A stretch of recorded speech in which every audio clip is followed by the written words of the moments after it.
Vale. La terapia floral integrativa es una muy, diría yo, cuidadosa, muy cuidada integración a la terapia floral de Bach, de Fez, de la Flower Essence Society y de las orquídeas del Amazonas, de mucho de las psicoterapias de vanguardia. Si me acompañáis, diremos algo sobre esta integración más adelante. Pero conviene comenzar, yo diría, por los fundamentos, por lo menos brevemente mencionarlos, los fundamentos de la terapia floral integrativa. Así es que expondré muy brevemente 4 ideas básicas de la TFI, que no son todas, pero son las que ahora tengo en la diapositiva. Las esencias florales y la terapia floral quizá sean simples, yo lo dudo, pero de lo que no me cabe la menor duda es que el paciente, el terapeuta, la relación, el contexto y lo transmitido transgeneracionalmente es complejo. Vale decir que lo que se plantea en consulta entre el paciente y tú, así como en el autodiagnóstico, ¿vale?, y en la formulación a amigos, a conocidos, a familiares, es algo del orden de la complejidad. Luego, curan las esencias florales y la relación terapéutica. La relación terapéutica que se da con el paciente, pero con uno mismo. Anda, ¿para qué sirve una terapia? Sino para que tengas una buena relación terapéutica contigo misma, para que te rescates tú a ti misma, para que te salves, para que te acompañes, para que tengas una relación sanadora contigo misma. La relación terapéutica es una variable fundamental en esa suma que es la cura. Me parece, Erika, Vanessa, cierra micro, querida. Por lo tanto, a ver cómo lo veis vosotras. Decimos que la buena forma de la relación terapéutica, por eso es importante que sea una buena relación terapéutica, una relación lo suficientemente buena, por lo menos, restituye el fondo dañado, la herida del paciente, devolviendo ¿qué? Devolviendo una buena forma, una nueva forma buena. El paciente en una buena relación terapéutica aprende a relacionarse consigo mismo y con otros. Por eso el cuidado de la relación terapéutica que hacemos en la terapia floral integrativa y que proponemos que también al lado de las esencias florales es lo que cura.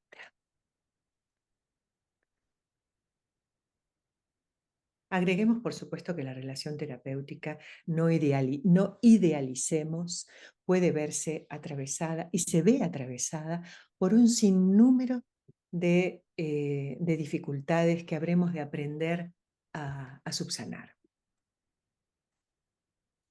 Luego, intervenimos con diferentes recursos psicoterapéuticos en función de la esencia floral que emerge como necesaria.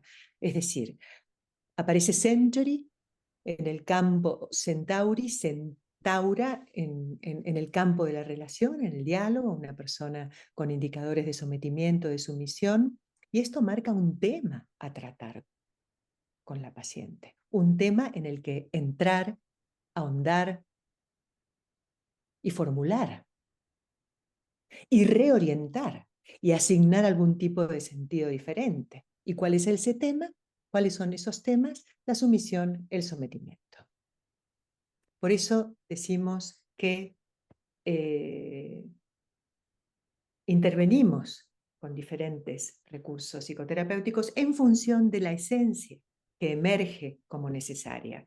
Es decir, nos damos cuenta que es necesaria una esencia floral para un cierto estado afectivo, error o defecto, dice Bach, y a partir de allí tratamos en consulta este tema que trae el paciente con aproximaciones e intervenciones específicas para ese problema, lo que va a abrir entonces aún más el espectro de esencias necesarias. Voy a poner sobre esto un ejemplo más adelante para que lo veáis con claridad cuando me refiera a esta cuestión de la culpa, que veremos un caso.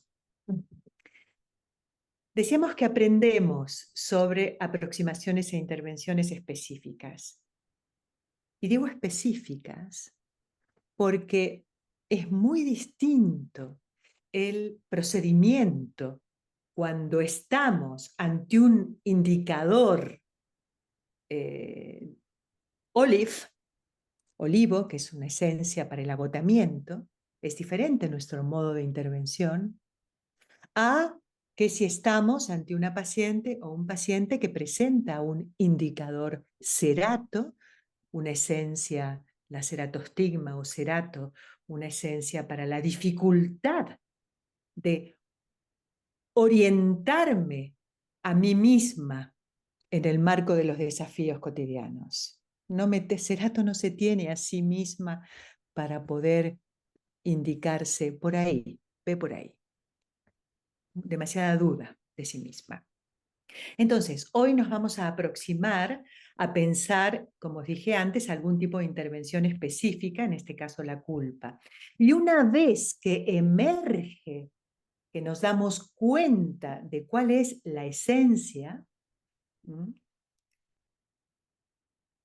una vez que intervenimos arrojando claridad sobre esa dificultad, veremos qué es arrojar claridad sobre una dificultad en breve, incluimos las esencias en la fórmula que van a hacer su efecto, materializando y apoyando lo visto en consulta.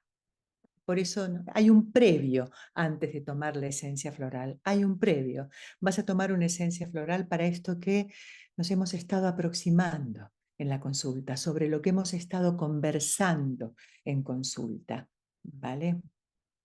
Por eso siempre digo que es importante decirle al paciente, mira, y vas a tomar esta esencia para esto otro, por lo menos hasta que se genere la confianza suficiente entre ambos. Cuando hablo de recursos psicoterapéuticos, entonces me refiero a los de la psicología profunda, a los de las psicoterapias relacionales, a la mirada sistémica, a la mirada transaccional, a la mirada evolutiva. La psicología evolutiva es interesantísima y muy necesaria tener claro ciertas etapas evolutivas para saber qué es lo que hay que tratar y qué no, porque corresponde al momento en que está viviendo. Al espectro también transpersonal. Yo no sé si hay alguien que he dejado fuera. Uy, sí, fíjate. Vale, perdón, disculpad. Es decir, son todos recursos que son disparadores ¿de qué? De la propia creatividad del terapeuta floral integrativo, de la propia creatividad en consulta. Son enfoques, formas de pensar lo que me sucede, autodiagnóstico, lo que le sucede al paciente, lo que nos sucede a ambos, lo que me sucede, lo que le sucede, lo que nos sucede. Enfoques que van a determinar formas de intervención en consulta. Entonces, yo creo que ya estamos viendo que la terapia floral integrativa es una especialización dentro del acompañamiento terapéutico floral, así como un camino de transformación personal, independientemente de que si te quieres dedicar o no a la clínica con otro paciente. Y esto lo sabemos, ¿no?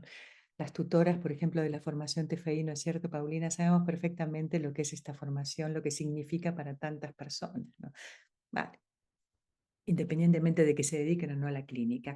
Y esto es muy interesante porque entonces juntas, ahora en este momento, juntos, a ver, podemos pensar, ¿para qué nos sirve esta integración de la terapia floral a las psicoterapias de vanguardia? ¿Para qué? Para mejorar los resultados clínicos. Para eso nos sirve, ¿no? con nosotros mismos en la autoformulación y con los pacientes. Y esto parece ser muy importante porque Bach dice que el tratamiento deberá llevar al paciente a sentir paz, esperanza, alegría, fe, seguridad o certeza, sabiduría y amor, que son los 7 estados de la curación para Bach. O sea, parece importante esto de mejorar los resultados clínicos con un tipo de intervención específica. ¿Qué quiere decir mejorar los resultados clínicos? ¿Qué pasa?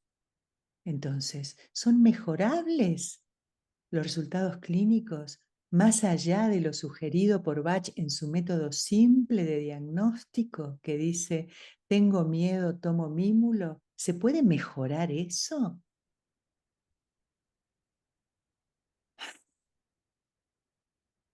A ver, queridas, queridos, tenemos unos remedios que si están correctamente elaborados, esto es importante, y conservados, esto es muy importante, son de gran potencia terapéutica.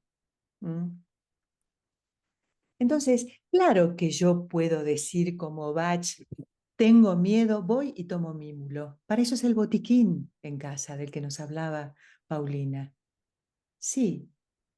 O puedo decir también, tengo miedo, tomo mímulo y además preguntarme, ¿qué es lo que dispara este miedo en mí? Este miedo a un perrito, a una araña, a cruzar la calle. ¿Qué es esto? ¿Cuál es la historia de este miedo a cruzar las calles? ¿Es una retraumatización por una calle que de pequeña crucé y efectivamente un coche me atropelló? ¿O nunca me atropelló ningún coche y efectivamente tengo miedo a cruzar la calle? ¿Cómo es que tengo este miedo? Digo yo, cruzar la calle, ¿no será metáfora de otra cosa que no tenga nada que ver con cruzar la calle? Y digo yo, y esta paciente que tiene miedo, por ejemplo, ¿no? Y sobre la que nos estamos haciendo también todas estas preguntas, digo, ¿tendrá este miedo? No sé, ¿será una identificación con la mamá, que era miedosa? ¿O con la abuela, que también era miedosa y la abuela la crió y entonces le metió mucho miedo? ¿O este miedo es más bien contextual? ¿No? Entonces uno a esta altura puede decir, a ver, ¿y todo esto qué quiere decir? ¿No? ¿Qué quiere decir retraumatización? ¿Qué quiere decir metáfora de otra cosa? ¿Qué quiere decir identificación? ¿Qué quiere decir trauma contextual? Entonces uno puede decir, ¿y esto? ¿Y para esto es importante? ¿Acaso es importante esto para la formulación? Tengo miedo, tomo mímulo.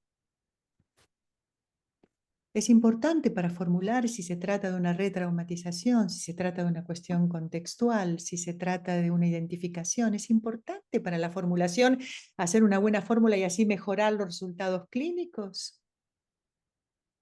¿Qué pasa? Si es una cosa o la otra se formula de forma diferente. Claro, por supuesto que sí, sí. Entonces, cuando digo que esta integración es para mejorar los resultados clínicos, me refiero a destrezas, herramientas y prácticas clínicas que ponemos al servicio de lograr una formulación floral muy fina, muy asertiva, que va al meollo, que trata temas muy complejos, que acorta tiempos de recuperación y además nos salimos de formular para un problema y migramos hacia una intervención que arroja mucha claridad mientras formulamos para un problema.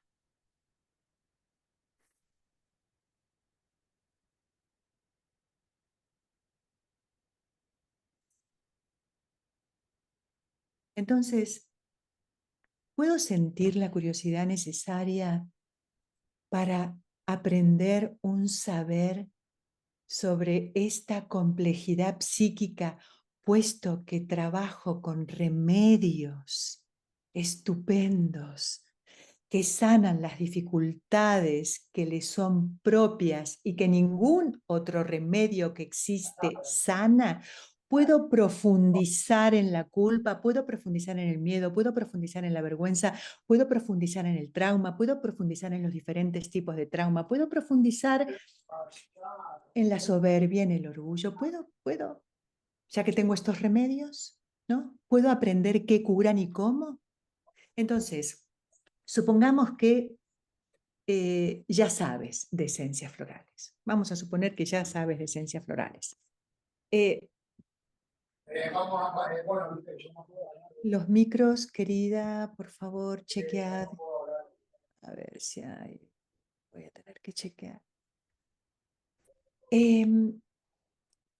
Mirad, hay un puente entre la terapia clásica del doctor Edward Bach y la terapia floral integrativa y espero que lo crucemos juntas en esto que queda de la charla de hoy.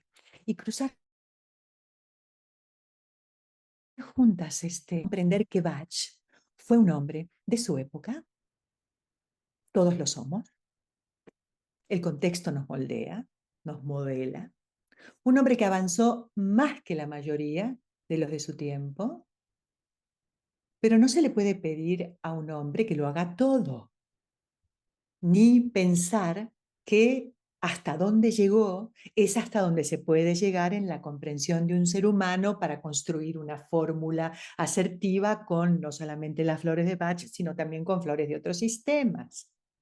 Bach y sus seguidores, basta leer los cientos de casos publicados y tratados en este libro fantástico de Philip Chancellor, que recopila con el permiso de Nora Wicks tantos casos de la Fundación Bach, hasta casos tratados hasta finales de los 70.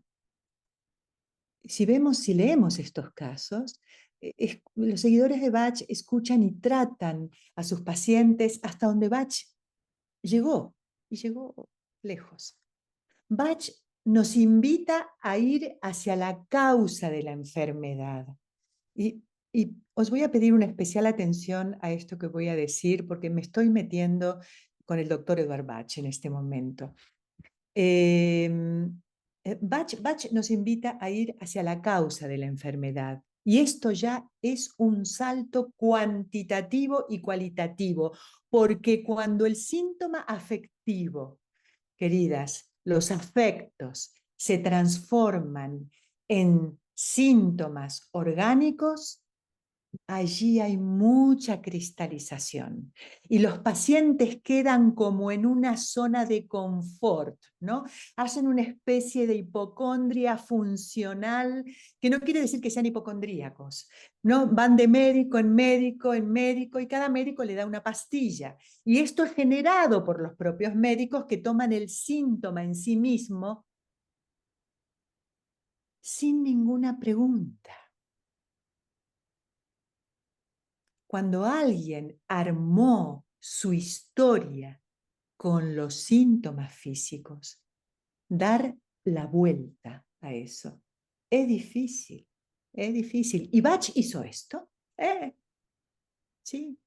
Bach se preguntó y dijo, pero a ver, estas cristalizaciones, le voy a seguir dando pastillas a los, a mis pacientes, a ver, ¿cuáles son las causas de la enfermedad? Se lo preguntó. Entonces Bach dice, veamos, las causas, lo vemos en sus obras completas, dice Bach, son el orgullo, la crueldad, el odio, el egoísmo, la ignorancia, la inestabilidad y la codicia. Menudas palabras, ¿no? Es decir, lo que Bach llama los defectos. Estas son las causas de la enfermedad. Y lo son. Hasta ahí, bien, estamos de acuerdo. Vale. Los terapeutas florales integrativos y muchas otras terapias hemos notado que hay causas aún más profundas que estas. que el orgullo, que es la necesidad de ser a otros preferida, ¿no? Es decir, la necesidad de ser más preferida que nadie, que la crueldad, que es un ejercicio perverso del poder y que además es indiferencia ante el sufrimiento del otro. ¿Será que habrá sido tratado así, no? Digo yo, para experimentar crueldad tiene que haber sido tratado con crueldad. Que el odio, que es un fracaso temprano en organizarse en torno a señales afectivas amorosas, más bien lo que hubo es ira. Que el egoísmo, que es una atención excesiva e inmoderada sobre uno mismo, nos dimos cuenta que todas estas causas bachianas obedecen a causas aún más hondas. Sin ir más lejos, podemos nombrar dos palabritas nomás: apego y trauma, ¿vale? ¿No? Que determinan caracteres egoístas, orgullosos, crueles, sádicos, perversos, etc. Y que es a estas causas, de las causas bachianas, a lo que también hay que llegar y formular, y así entonces decir que estamos tratando los diferentes niveles causales de la enfermedad. El orgullo, que es causa de la enfermedad, pero también la causa del orgullo. ¿Por qué necesito ser a todos preferida? ¿Por qué esa competición? ¿Por qué? ¿Cuándo empezó en mi vida esta manera de competir? ¿Quién competía conmigo? ¿Quién no soporto que sea mejor que yo? ¿A quién le quiero demostrar que soy estupenda? ¿Por qué? Porque me lo demostraron a mí, porque me sojuzgaron a mí y ahora hago una reacción contraria. A todo esto hay que ponerle esencias. ¿Y esto de quién es? ¿Esto de quién es? ¿Imito a alguien? ¿Me identifico con alguien? ¿Esto me viene de dónde? Ah, me viene de la familia. Es que nosotros somos los Lacroce, ¿no? Entonces ahí despliego, ¿no? Un apellido increíble donde todos somos orgullosos y me viene desde lo transgeneracional. Mirad, una persona dice, una paciente dice, os voy a contar esta semana. Me decía que me siento muy culpable porque no fui sincera con mi marido, me dice. No le dije que nuestra hija adolescente regresó de una fiesta a las 2 de la madrugada en vez de a las 12 de la noche, como era el pacto, ¿no? Bueno, y, y estaba diciendo lo mal que lo he hecho. Dios mío, esto me pasa a menudo con él. Encima, entonces estábamos hablando sobre que le dijo a su hija, bueno, no le digas nada tú tampoco, y le he tenido que decir a mi hija que no le diga nada. En fin, todo el típico cuadro de la acción culposa, ¿no? Entonces, bueno, podemos dar pino para esto, que es la esencia que trata la tortura de la culpa. De paso, aclaremos que una cosa es la culpa y otra su tortura, ¿vale? A veces van juntas, a veces no. Puedo ser culpable de una acción incorrecta, ¿m?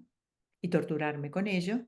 Puedo ser culpable de una acción incorrecta y no torturarme por ello, por ejemplo. Eh, pero puedo torturarme también con la culpa sin ser culpable. Entonces, ya con esto solamente vemos que hay varios abordajes diferentes de la culpa, simplemente en esta frase.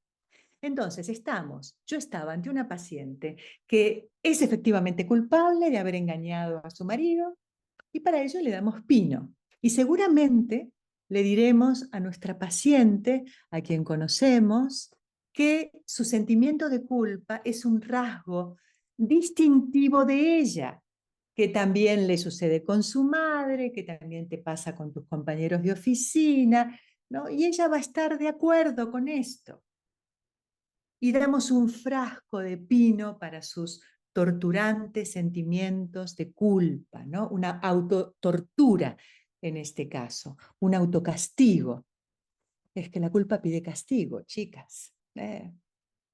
¿Y qué más sabemos de la culpa y del efecto de la esencia pino sobre la culpa? Bueno, sabemos que la culpa, sabemos algo muy importante de la culpa, muy, muy, muy, muy importante, que la culpa es una racionalización. ¿Mm? Es una racionalización, ¿vale? ¿Sí? Y entonces no le dije, y entonces le dije, y entonces... Y por lo tanto, si es una racionalización, es una defensa, ¿no? De hecho, si ustedes googleáis racionalización, mecanismo de defensa, vais a encontrar que la racionalización es una defensa. Así que la culpa es una racionalización y la racionalización es una defensa. Vale. ¿Defensa de qué?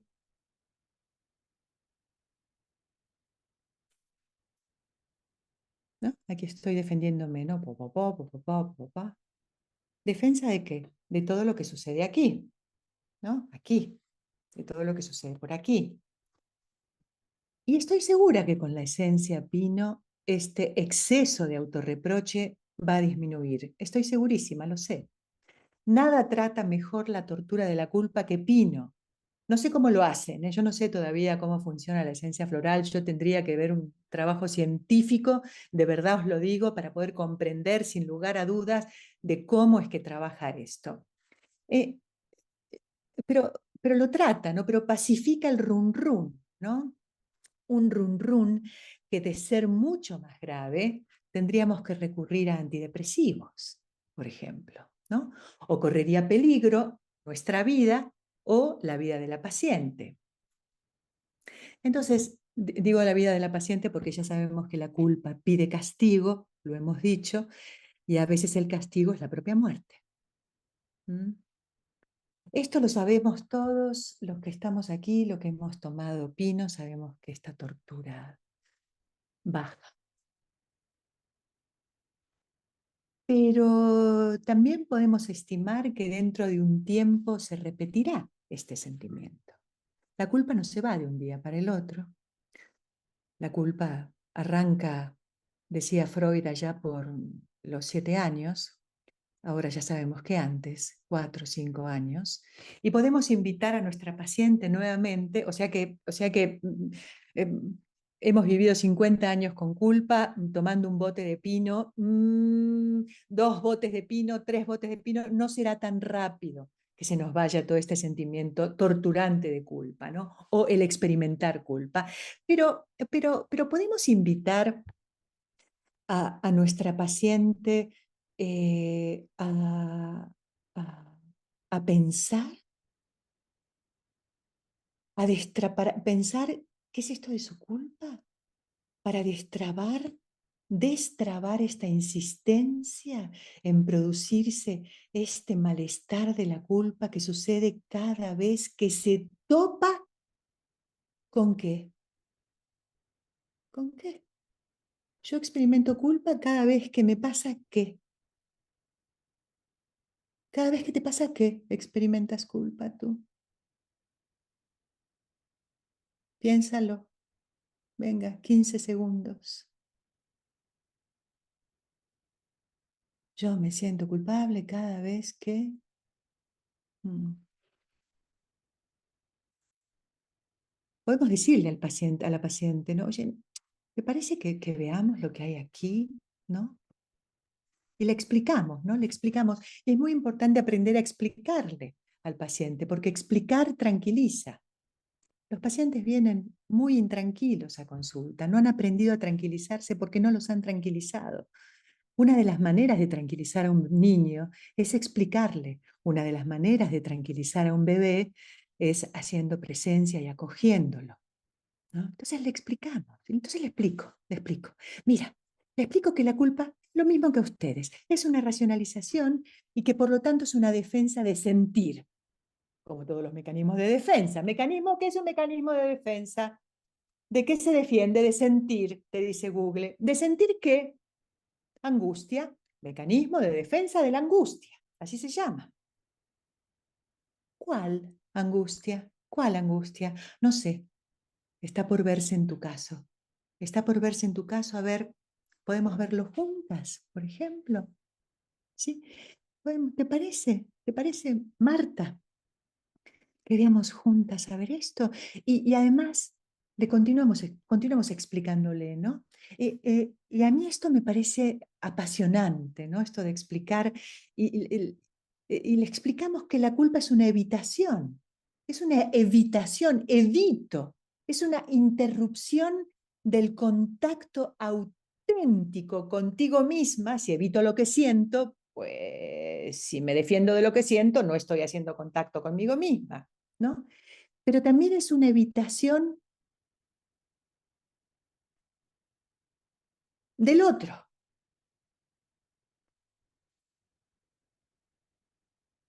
En este caso, es una evitación de lo que le pasa con esto, de lo que le pasa con su marido, eh, con esto de nuestra hija, ¿no? En vez de aclarar esto que nos pasa, en vez de aclarar esto que nos pasa, que te pasa con tu marido, ¿no? Esto de que no puedas decirle que tu hija ha llegado más tarde porque temes, ¿no? Porque temes su reacción, ¿no? Y entonces esto es una evitación, y entonces te evito, y entonces se oculta, se esconde del marido. Baja la mirada, se siente culpable. Y continuamos explicándole que la culpa, como ya hemos dicho, pide castigo, ¿no? La persona puede flagelarse con un látigo, con un síntoma físico o con la cabeza que no para. La culpa es así de obsesiva. Pero para nuestra paciente, incluso esto le parece preferible experimentar la culpa a encarar lo que evita, a encarar lo que siente, a encarar la relación con su marido. Hablaremos de esto. A encarar la relación consigo misma, a encarar la relación con su hija. Le parece preferible torturarse con esto.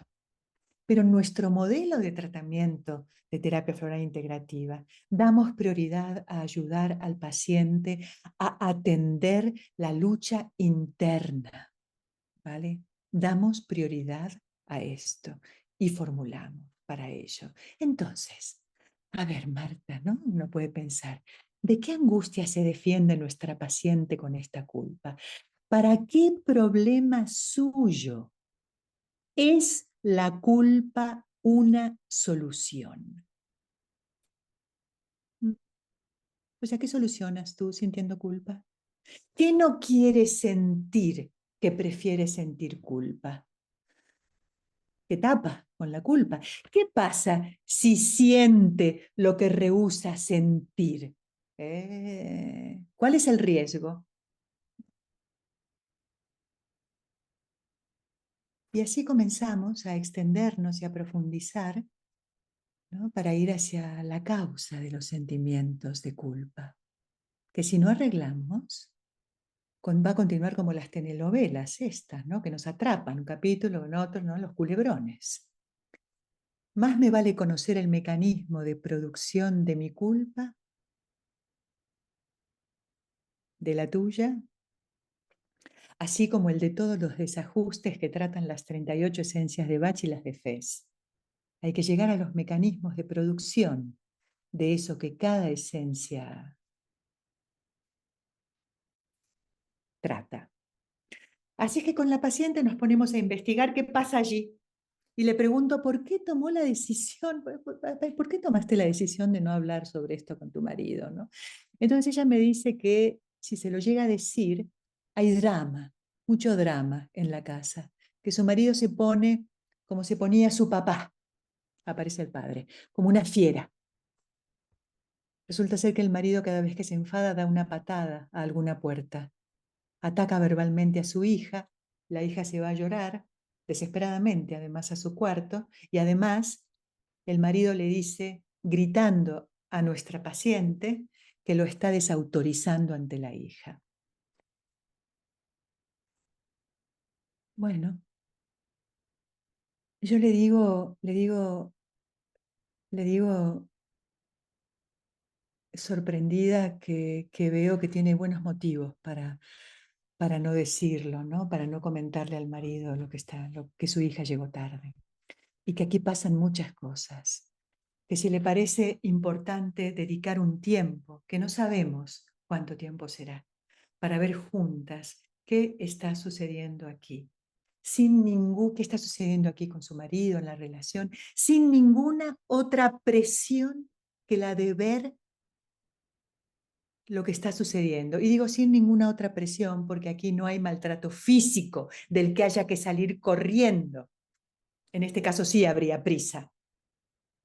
Aunque hay abuso verbal y violencia sobre una mujer y una menor.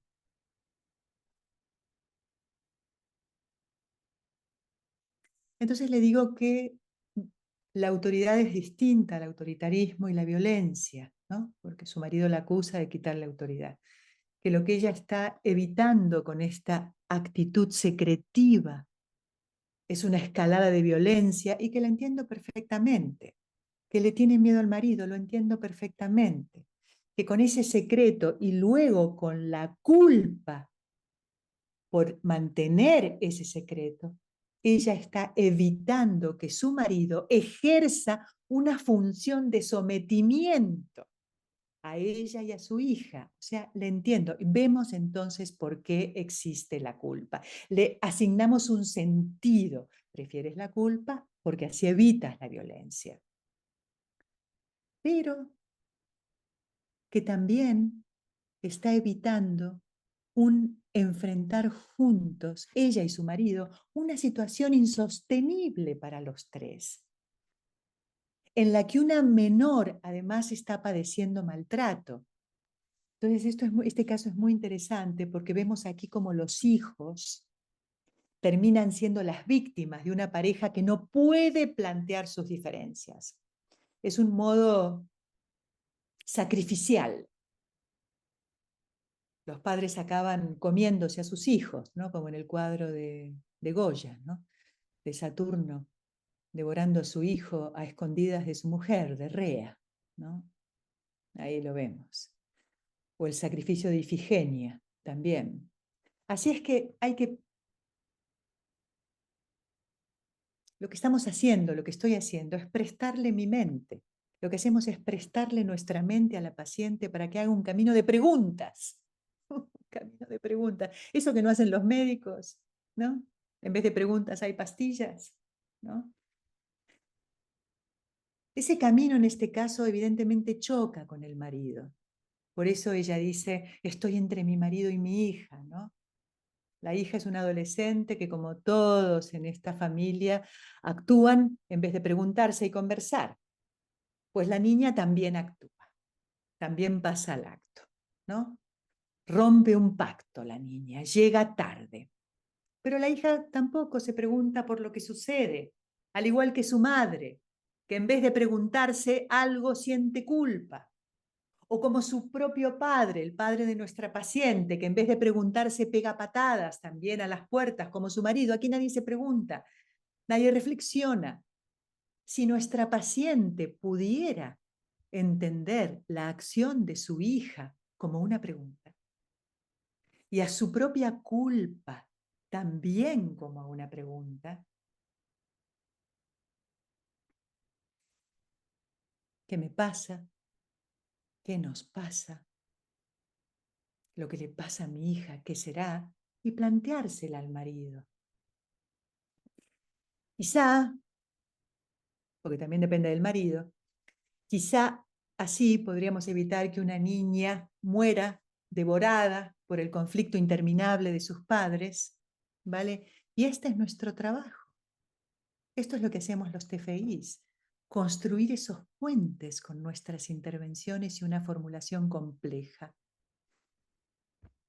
Y a mí me lleva a pensar, por supuesto, bueno, ¿qué voy a trabajar con esta mujer? Pues trabajaré su enfado sofocado, su dependencia, lo que repite, o sea, lo que le impide encarar de un modo adulto esta secuencia. el que se coloca en una situación de sometida, de impotente, algo que su hija ya está repitiendo y que nuestra paciente arrastra desde que era una niña que no tuvo adolescencia porque tuvo que cuidar a sus hermanos y ayudar sin chistar a su padre en el negocio de la familia. Se abre maravillosamente la posibilidad de intervenir.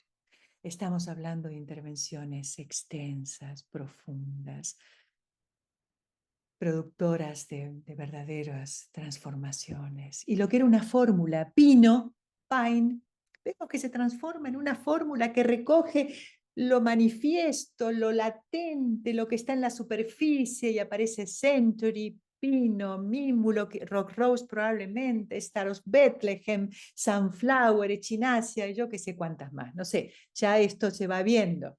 Entonces, ahí aprendemos a mirar en la TFI hacia donde no miramos y a poner palabras, a conversar sobre esto y a formular en continuación. Bueno, mientras estaba hablando con vosotros, se me ocurrieron algunas cosas que hablar con la paciente. Bueno, agradezco mucho este espacio porque son como los espacios de supervisión, ¿no? Que uno va contando lo que le pasa con la paciente y entonces se va enterando de cosas, ¿no? Bien, estupendo, me quedan, nada, lo que es la formación TFI me lo voy a ventilar en 5 minutos, ¿vale? Porque está la web y está la secretaría. Esta es la formación. 5 de octubre empezamos, online en directo con grupo reducido, son 17 seminarios online de teoría y de práctica. Siempre digo, son 17 seminarios de teoría de la práctica. Claro, es la diferencia, no de teoría y práctica, porque parece ser que van como separados. No, no, no. Uno tiene que hacer teoría de una práctica, ¿no? Lo que acabamos de hacer.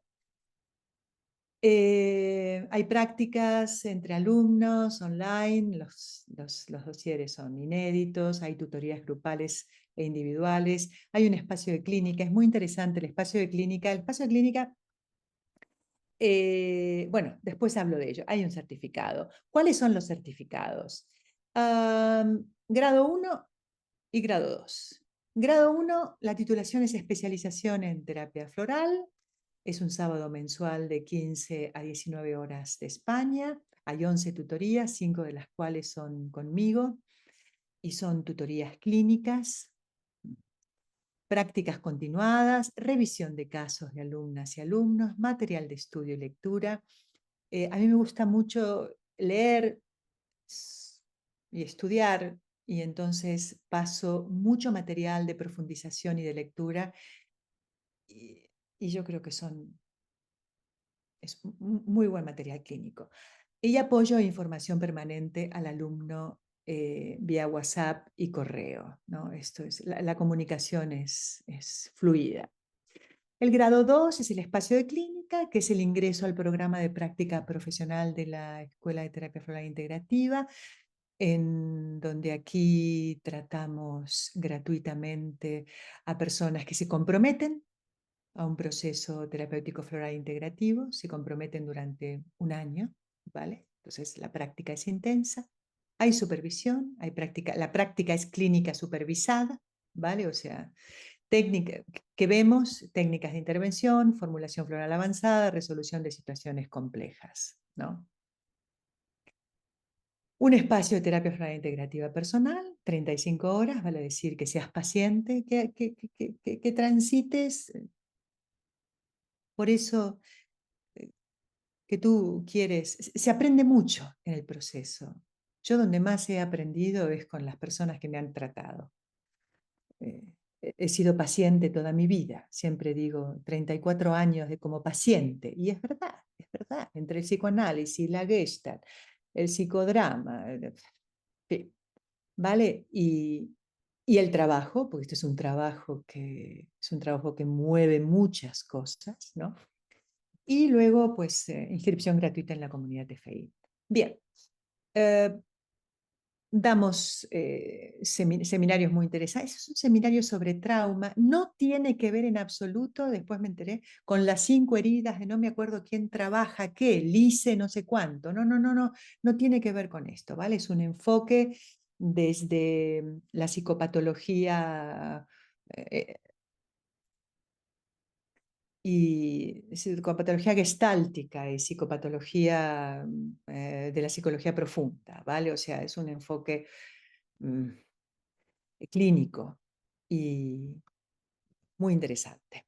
Bueno, ya estamos terminándolo, pero puedes inscribirte y pedir el sábado 21 es el tercer encuentro y los otros dos los puedes pedir online o como quieras, puedes pedir después los 3 online.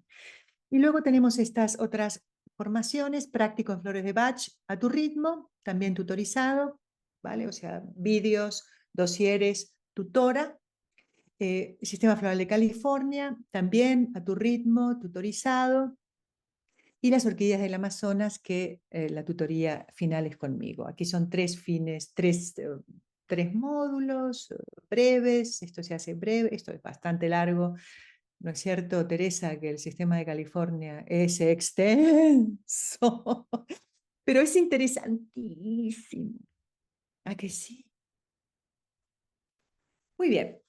Dicho todo esto, dejo de compartir y me encantaría escucharos. Preguntas, comentarios, eh, tanto a Paulina como a